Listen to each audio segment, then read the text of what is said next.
Hello everyone, আশা করি সবাই ভালো আছেন, সুস্থ আছেন। আজকের ভিডিওতে আমি আমার সহজ গোলাপ নিয়ে কিছু আলোচনা করব। আশা করি আপনারা আমার কাজের স্টাইল সম্বন্ধে এবং কাজ সম্বন্ধে কিছু বিষয় জানতে পারবেন। তো আপনারা জানেন যে এই যে গোলাপের ডিজাইনটা, এটা একটা স্টাইলের গোলাপ। এটা আসলে বাস্তব গোলাপের সাথে কোনো সম্পর্ক নেই। তো আমি কিভাবে আমার কাজগুলো করছি এবং কাজ নিয়ে কিছু বিষয়ে সাধারণত আমি আমার ভিডিওতে শেয়ার করি, সেটাই মূলত আজকের এই গোলাপ নিয়ে আমি আহ, কথা বলবো। দেখলেন যে একটি গোলাপের যে ডার্কের কিছু অংশ আমরা প্রথমে রং দিয়ে করলাম। হ্যাঁ, তো এখানে জাস্ট ব্রাশিং করে এবং তুলির চিকন পয়েন্ট ব্যবহার করে আহ, প্রথমে কিছু ডার্ক কালার দিলাম, তারপর তুলনামূলক একটু হালকা কালারগুলো ব্যবহার করছি। এই কাপড়টা হচ্ছে মসলিন, একদম সাদা না, এটা একটু অফ হোয়াইট বা ক্রিম টাইপের মসলিন শাড়ি, কিন্তু এখানে হয়তো বোঝা যাচ্ছে না। তো আমি দেখেন যে প্রথম ভেজা থাকতে থাকতে কিছু কাজ করলাম, এরপরে আলো ছায়ার ব্যাপারটাকে মাথায় রেখেই মূলত কোথাও কোথাও একটু গাঢ় কালার অ্যাপ্লাই করছি। ঠিক আছে, তো এখন পর্যন্ত এটা যে লেভেল আছে আসলে বোঝা যাচ্ছে না যে এটা আসলে কোন লেভেলে আছে। এটা শুকানোর পরে অনেকটা বোঝা যাবে এবং প্রয়োজন অনুযায়ী পরবর্তীতে আমি আরও কিছু এর উপরে আরও কিছু ডার্ক কালার ব্যবহার করব। হ্যাঁ, ঠিক একইভাবে কয়েকটা ফুল, অলরেডি 2টা ফুল এখানে অলরেডি কিন্তু কাজ করছি ফুল নিয়ে। এবং এখানে একটা গুরুত্বপূর্ণ ব্যাপার হচ্ছে, যদি একটু সাদা রাখা যায়, সাদা রেখে যদি কিছু করা মানে কালারটা অ্যাপ্লাই করা যায়, তাহলে ফুলের যে কন্ট্রাস্ট জায়গাটা আপনি বেশি পাবেন। সেটা আপনি রিয়েলিস্টিক করেন কিংবা এই ফর্ম করেন, যে কোনো ফর্মের যে কোনো স্টাইলের কাজ করেন না কেন। তো আমি কিছু কিছু জায়গা দেখছেন যে একদম কাপড় হোয়াইট রেখে কাজ করছি। এইটা রাখতে পারলে এবং যদি সেটা ফুলের পাপড়ির আলো ছায়ার যে হাইলাইট অংশটা যদি আমরা কাগজটা রাখতে পারি, বা হাইলাইট অংশ কাপড়ের অংশটাকে যদি আমরা একদম লাইট জায়গাগুলো রাখতে পারি, তাহলে কিন্তু দেখতে বেশি ব্রাইট লাগে আসলে। তো আমি পাতার কাজগুলো একটু করছি অল্প একটু জায়গার মধ্যে, আপনাদেরকে একটু ফুলগুলো কীভাবে করা হচ্ছে সেটা দেখালাম।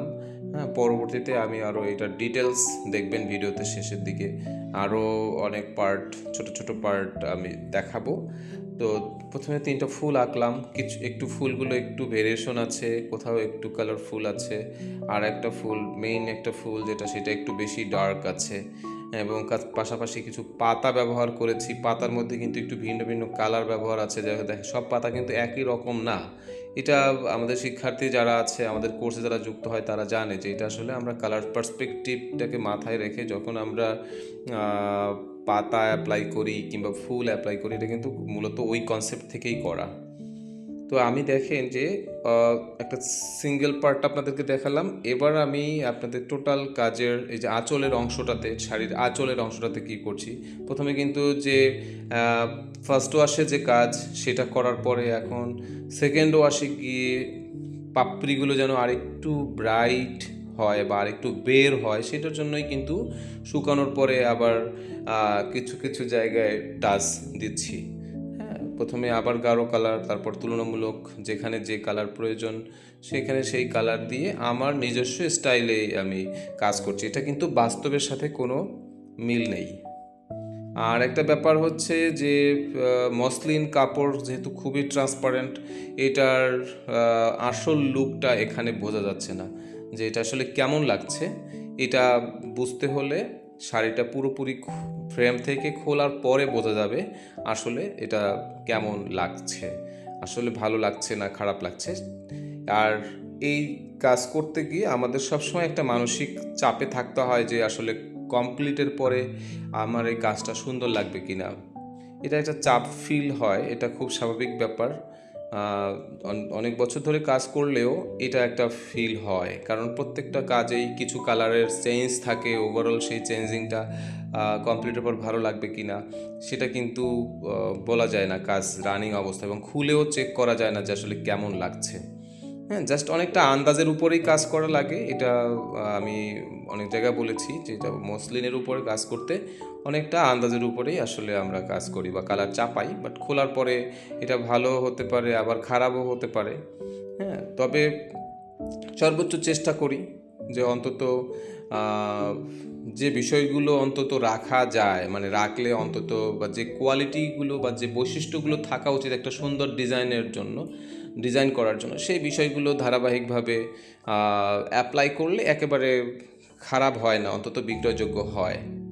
ঠিক আছে, তো এখানে আঁচলের বড় ঝাড়টা মানে বড় গ্রুপটা হলো, এখানে আমি 2 ধরনের পাতার কালার ব্যবহার করেছি। একটু মেহেদি টাইপের একটা পাতা আর একটা শ্যাওলা সবুজ টাইপের একটা পাতা।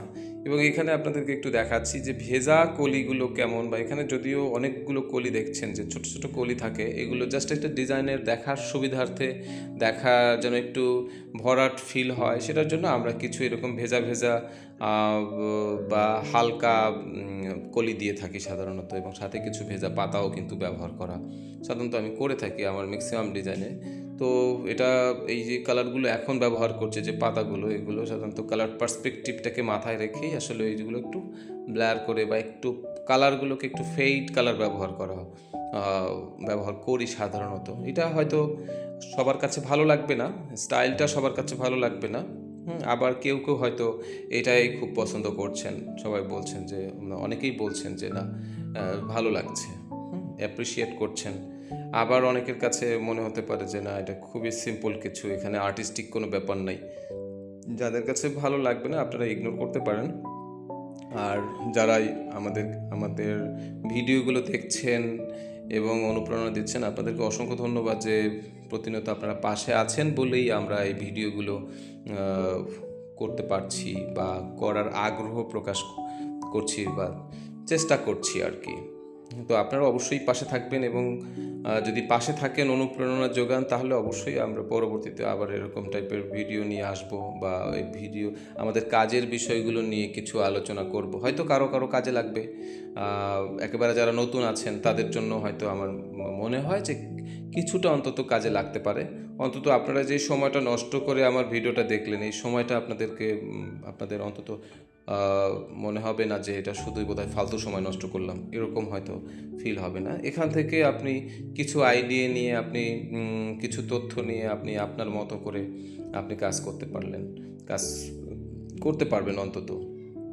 আর এখানে দেখেন অলরেডি আমি বেশ কিছু পাতা ব্যবহার করে ফেলেছি অলরেডি।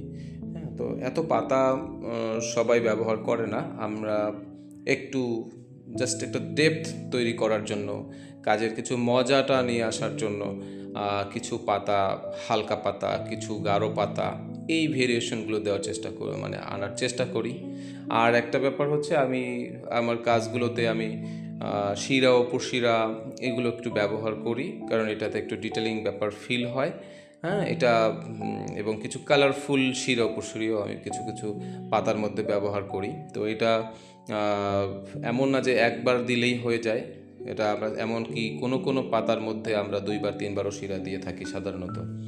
তো কাজটা মোটামুটি এই অংশের কাজটা শেষ। তো ওভারঅল আপনাদের কাছে কেমন লাগছে, যদি ভালো লাগে অবশ্যই কমেন্টে জানাবেন।